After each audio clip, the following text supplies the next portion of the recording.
Ay, pasabay. Going up po? No. No, I don't think so. Because you are going down. Ano na naman problema mo, Joanna?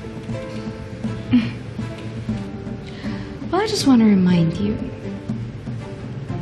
that there are no secrets that will not be revealed. Oh, scared much? Well, you should be. Because your time here will be over soon.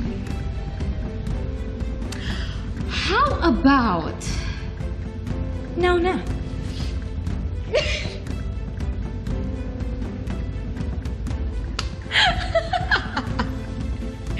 You got so scared. Akala mo...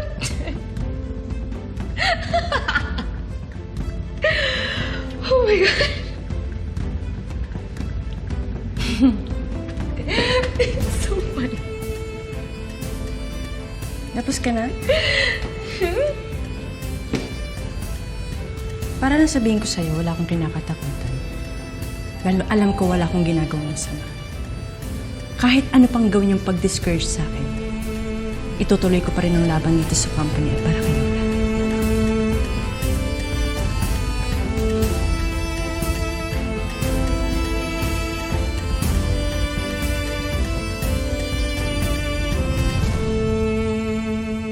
Ito na po yung hinihingi nyo. Photocopy po yan ng medical records ni Ma'am Aurea. Sana po hindi na po makarating kay Dr. Villa. Bilang sekretary niya, ako lang po may access ng file sa clinic niya. Kaya siguradong ako lang po yung mapagbibintangan niya. Huwag kang matakot, my dear. Hindi ka sasabit dito. And as promised, malaki ang matatanggap mong reward for this. Here. It's more than enough. Alam mo, to be honest, Iha, pwede ka nga mag-resign dyan sa nakagkap kong yan. Nauna na po ako. Sige, thank you.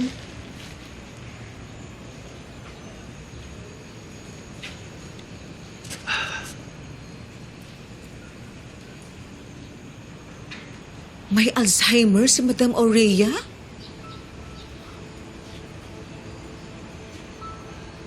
Ito pala ang pinaka-iingat-ingatang sekreto niya. Mga gamit ba natin to against Ina?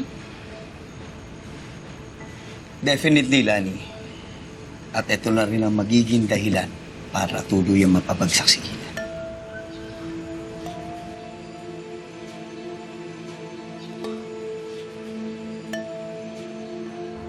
Well, this proves that Madam Aurea's a sound mind. And she's incapable of making right decision. Pero alam mo, Lani, hindi pa sapat yun. Marami pa akong kailangan busisiin mga technicalities. So kung ganun, wala pang dapat makaalam nito. At this point, we can't afford na mabutasan na naman tayo ni Ina. Ha? Tama ka.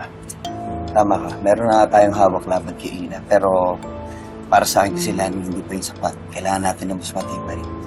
At kailangan natin magmadali in time for the retirement party tomorrow. Para may malaki tayong pasabog.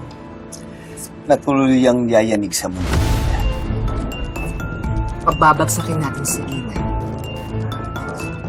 And this precious piece of information should put the final nail in the coffin.